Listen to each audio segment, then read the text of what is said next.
నా మీద ఎందుకు బురద చల్లుతున్నారు మీరు? నా మీద ఎందుకు బురద చల్లుతున్నారు? మీరు గాని మీ ఎండి గారు గాని ఎందుకు బురద చల్లుతున్నారు? మిమ్మల్ని నేను ఎప్పుడన్నా బెదిరించానా? అటువంటి పని ఎప్పుడన్నా చేశానా? సరదాగా మనం మాట్లాడు.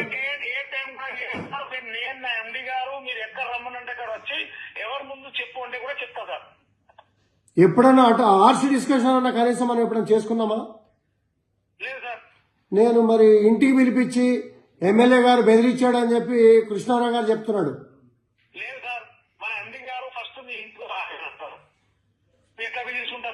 నేను మీ ఇంటికి వచ్చినా మాట్లాడకూడదు, మీరు నా కూడా ఉండే మాటలు అబద్ధాలు సార్. ఇది కరెక్ట్ కాదు సార్. కరెక్ట్ కాదని మీకు తెలుసు, నాకు తెలుసు. మరి పక్కన మీ ఎమ్మెల్యే గారు వాళ్ళు పార్ట్నర్స్ మీ దానిలో మీ ఎమ్మెల్యే గారు ఇంటికి పిలిపించి బెదిరించారు అనే మాట మాట్లాడేట ఇవాళ లైవ్ లో. లేదు సార్, 100% రాంగ్ సార్. ఇది కరెక్ట్ కాదు. కావాలంటే నేను ఎండి గారికి లైవ్ లో తీసుకోవాలా సార్? ఆయన కూడా చెప్పేస్తా సార్ ఈ మాట మీ ముందు. చెప్పండి సార్. మీ లైవ్ లో తీసుకుంటా. 1 minute ఆగండి సార్, 1 minute ఆగండి sir please. Has put your call on hold. Please stay on the line. Sir నా ఫోన్ ఎత్తలేదు సార్. ఎక్కడన్నా మీటింగ్ లో అర్జెంట్ ఉండవచ్చు సార్. సార్ ప్రణీత్ కన్స్ట్రక్షన్ డైరెక్టర్లను మనం ఎప్పుడన్నా పిలిచి బెదిరించడం కానీ, లేకపోతే రఫ్ గా మాట్లాడటం కానీ, లేకపోతే వాళ్ళ ఇష్యూస్ గురించి మాట్లాడటం కానీ ఎప్పుడన్నా మనం చేసామా? ఏ రోజు కూడా చేయలేదు సార్. మరి ప్రణీత్ వాళ్ళని బెదిరించారు. ఇప్పుడు ఏదో 60 ఫీట్ల రోడ్డు గురించి సైలెంట్ అయిపోయాడు ఎమ్మెల్యే గారు. ఇప్పుడు ఎందుకు మాట్లాడలేదు అనే మాట వచ్చింది. ఏమున్నాయి సార్ ఈ మాట? ఎందుకు చెప్తున్నా, దీని గురించి చెప్తున్నా, అసలు అర్థమైతే మీరు ఏం చెప్పలేవు సార్. అట్లా మాట రాలేవు సార్. ఎప్పుడు చెప్పలేవు సార్ మీరు. ఇప్పుడు ఏదో మీకు మాకు అండర్స్టాండింగ్ వచ్చి నేను సైలెంట్ అయిపోయానంట కదా ఇప్పుడు. అండర్స్టాండింగ్ కాదు సార్, అండర్స్టాండింగ్ కాదు. మీకు వచ్చి మనం మాట్లాడుకున్నా దీని గురించి సార్. ఇది మనది ఇట్లా ఉండే పర్మిషన్, దాని గురించి ఎక్స్ప్లెనేషన్ మనం మాట్లాడుకున్నాం. దీని గురించి సైలెంట్ అయిపోవాలని అట్లా ఏం మనం ఎట్లా మాట్లాడలేదు సార్. మరి ఆయన మీ పార్ట్నర్ లాంటి ఎమ్మెల్యే గారే ఆ రోజు కంప్లైంట్ చేశాడు, వాళ్ళని బెదిరించాడు, ఇవాళ సైలెంట్ అయిపోయాడు అనే మాట ఇవాళ లైవ్ మీడియాలో మాట్లాడాడు ఆయన.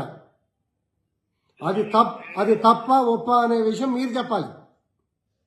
100% రాంగ్ సార్. అట్లా మీరు ఎట్లా మాట్లాడుకున్నా, బెదిరించుకున్నా, చెప్పున్నా, ఇది 100% రాంగ్ సార్. ఇది ఈ మాటల్లో 1% కూడా దాంట్లో ఏం కరెక్ట్ లేవు సార్. అట్లా ఏం లేవు సార్. అదే ఒక్కసారి మీరు నరేంద్ర గారితో కూడా క్లారిఫికేషన్ ఆయనకే ఇప్పించండి. సార్ ఇప్పుడు నేను సార్ తోటి మాట్లాడిపిస్తాను సార్. కూడా 2 సార్లు ఫోన్ చేసిన. ఇప్పుడు ఇమీడియట్ గా నాకు కాల్ బ్యాక్ చేస్తా సార్. నేను ఇంకొకసారి లైన్ లో ఉందా సార్? ఇంకొక 1 minute లైన్ ఉంది సార్. నమస్కారం సార్. సార్ నమస్తే అండి నరేంద్ర గారు. సార్ బాగున్నారా సార్? బాగున్నా సార్. చెప్పండి సార్. ఏం లేదు సార్, నేనేదో మిమ్మల్ని బెదిరించానని, బాగా ఇబ్బంది పెట్టానని చెప్పి వాళ్ళ ఎమ్మెల్యే గారు లైవ్ లో మాట్లాడాడు. అవును సార్. నిన్నటిదాకా కంప్లైంట్లు ఇచ్చి వాళ్ళు ఎందుకు సైలెంట్ అయిపోయాడు అని అడిగాడు. ఇంకోటి ఏంటి, వాళ్ళ అబ్బాయిని తీసేయమని కానీ, లేకపోతే వాళ్ళ అబ్బాయి గురించి చెడు కానీ మనం ఎప్పుడైనా మాట్లాడుకున్నావా? మంచి కుర్రాడు, వాళ్ళని మనం ఎందుకు డిస్టర్బ్ చేయటం, వాళ్ళకి మనకి ఎటువంటి ఇబ్బందులు లేవని కూడా మనం మాట్లాడుకున్నాం కదా.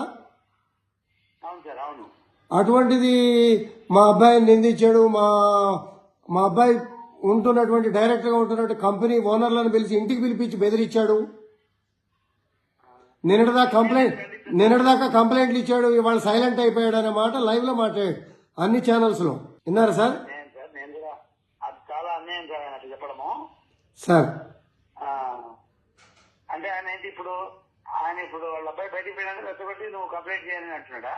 మరి ఇప్పుడు కంప్లైంట్ చేయట్లేదు, ఎందుకు సైలెంట్ అయిపోయాడు అని అడుగుతున్నాడు ఆయన. నేను ఎక్కడ ఒకసారి ఇచ్చింది వెనక్కి తీసుకోలేను సార్. సహజంగా నేను మీరు ఎప్పుడు హార్ష్ గా మాట్లాడుకోలే. ఇన్నేళ్ల నుంచి ఎప్పటి నుంచి కలిసినా అల్లో అంటే అల్లో మాట్లాడుకున్నాం తప్పించి ఎటువంటి ట్రాన్సాక్షన్స్ కానీ ఎటువంటి విభేదాలు కానీ మనకు లేవు. ఆ రోడ్డు గురించి అడిగాం తప్పించి మనం ఏమి వాళ్ళ అబ్బాయిని తీసేయడానో ఇంకోటో కూడా నేను ఎప్పుడు కూడా మాట్లాడలే. కుర్రాడు మంచి కుర్రాడు, అతన్ని ఎందుకు మనం డిస్టర్బ్ చేయాలనే మాట కూడా మనం మాట్లాడుకున్నాం మన మధ్యలో. అది కృష్ణారావు గారి డెసిషన్ సార్. నేను ఈ రోజు కూడా 100% చెప్తాను, నా డెసిషన్ కూడా కాదు.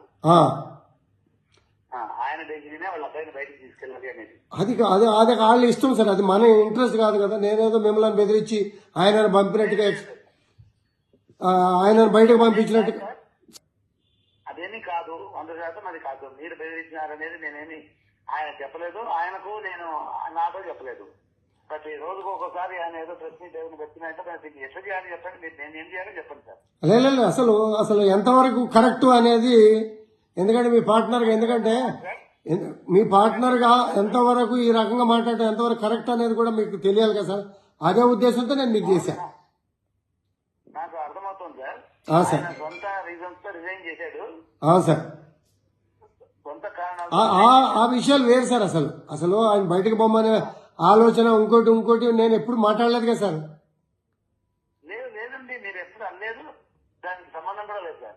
అదే మళ్ళీ మాట్లాడతాను సార్ మీతో. సార్